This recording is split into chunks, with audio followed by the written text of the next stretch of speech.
not a teacher, but still learning a lot of things. I just learned two things from Mr. Viranchida, who is the director HR and SCCL. So actually we should continuously try to learn and update ourselves so that we remain viable as an individual to start with, and then we think about the other thing. So I would like to express my sincere gratitude to the Department of Personnel Management and Industrial Relations, and more specifically to Dr. Mohanty, who invited me for this inaugural session and deliver a note. I'm really honored and privileged to be here. And esteemed guys, Mr. Das, Mr. Das, Dr. Ray, and other colleagues, they are all colleagues, though we may be working in different institutions.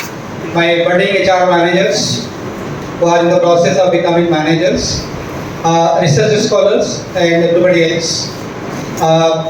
I'm trying to be as short as possible, crisp also, because I know that time is running out and giving a lengthy speech is not a good idea.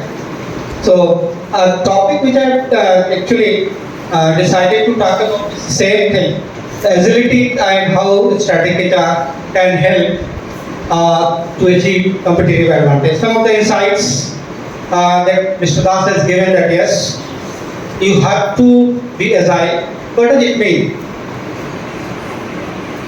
Yeah, to start with. Are you thinking that it is basically that at any cost we have to ensure good performance from the individuals, from groups, and from organizations? No, it's not just being agile. Okay, you can be agile because there is a process of continuous innovation and improvement in structure, systems, processes, technology, so that you can become agile. Right? So I'm trying to focus on some of the things. You may or may not agree. Being an academician, I think we have also a senior practicing manager, so you can comment upon that. See, what is happening, the kind of paradigm that we have and the kind of paradigm that we are going to have in the future. Everybody is talking about the changing environment. But let me tell you how many managers, HR people or senior people are actually scanning the environment to find out what is happening there. What kind of changes are happening in the social, technical, cultural, economic environment in which an organization operates, what kind of uncertainty they are likely to face, and whether they are quick to adopt and respond to the changes or not. Technology is definitely disruptive today.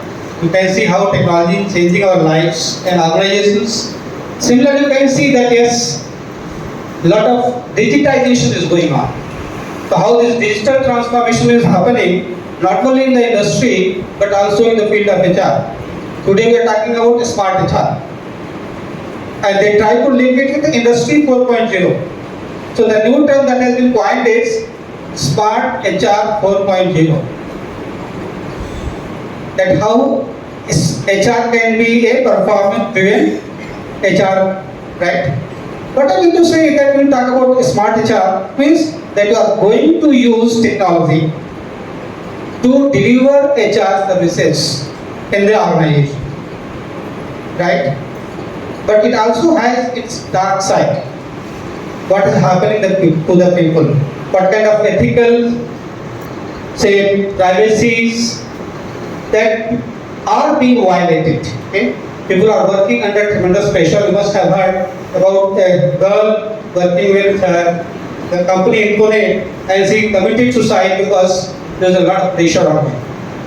It is because of the connectivity that people have today. You can be called by any time, right? So now HR has to think that yes, they need to provide the right to disconnect, not necessarily that I am going to work all the time. Okay, then definitely there is a war for talent. Where are the people? I am not talking about any kind of people, but skilled people, the kind of people that the organization is looking forward to. Okay, it's very difficult today. When in academic institutions, they are also facing the same problem. For every recruitment, we get 200, 300 applications. Right? Even in HR, what is happening? We find 3-4 people who are eligible. We call them a seminar interview ultimately. The end result is maybe 0 or 1 at the most.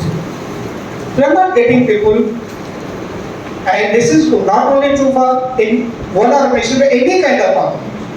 That is business strategy, and for that, HR people have to understand the competitors, the business they are in, what kind of customers the organization is serving, what technology, product and services the organization is using, so that they can prepare people to ensure that they are able to work in that kind of situation, right? We are saying that okay, agility can facilitate performance, but how? Yeah, I think everybody is talking about being responsive, proactive, and the most important thing is innovation. Then we move to the next step, that is sustainability. From survival you need to grow, and then finally you need to ensure that yes, you are able to sustain.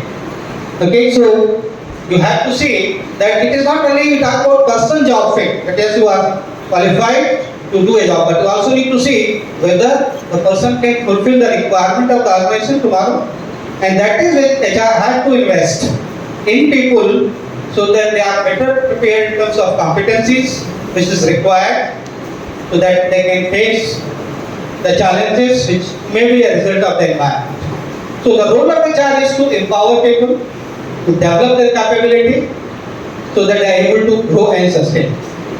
And if you look at this, yes, it's the ability of the firm to anticipate, and you have to change yourself depending upon the trends and the opportunities. So these are some of the things that I got from the source. They basically promote teamwork and collaboration, very, very important. You know that we are moving from a flatter structure to, taller structure to flatter structure. So the tasks are not around what you call in a traditional top-down hierarchy, right? So we are moving from a taller structure to flatter structure, where we are having not individuals but teams and processes. So all tasks are centered around processes, and you have to see that yes, you use people in a particular team depending upon the requirement and match with the skill so that he can work in the process. I'm not talking about the functions, because that talks about the what? The hierarchical system that we all follow. You have to move away from that. Yes, go for innovation and entrepreneurship. That is the biggest mistake that you are making. Look at some of the big companies, Nokia. One example that I can give. Yeah, a lot of companies, Nalco, I think they're trying to do something. Yeah, HMT, it used to be one of the best watches. What happened? They did not go for adaptation, flexibility, change. Hindustan Motors, one of the best cars that we had. Where are they? So if you are not going to be flexible, adaptive and innovative, you will cease to exist tomorrow. I was going through yesterday. There's a book by Peters and Waterman. He wrote a book on In Search of Excellence, where he identified top 100, top 30 companies, somewhere around 200, 2,000. Guess how many of them are still there in the top 30? Only 2 companies. They have moved out of the top 30. Though they were the best companies in the right. So definitely there are certain things that you have to do as an organization to remain agile, right? The people and the technology. These are the 5 aspects on which you have to focus upon. Then, these are some of the companies I could find from the literature, other sources, which could be considered as agile, right? All kind of things. If people are competent and capable to do it, and it is the responsibility of the HR to make sure and invest so that people are competent. Otherwise, you cannot do anything. Okay, so that is where we talk about the strategy, how HR is being linked with the strategy. Okay, and yes, that is the skills and abilities are strategic initiatives of human capital, which is very, very important. See, human capital is just one part of what we call intellectual capital. Okay, now if we use this term intellectual capital, we include knowledge capital, structural capital and relational capital.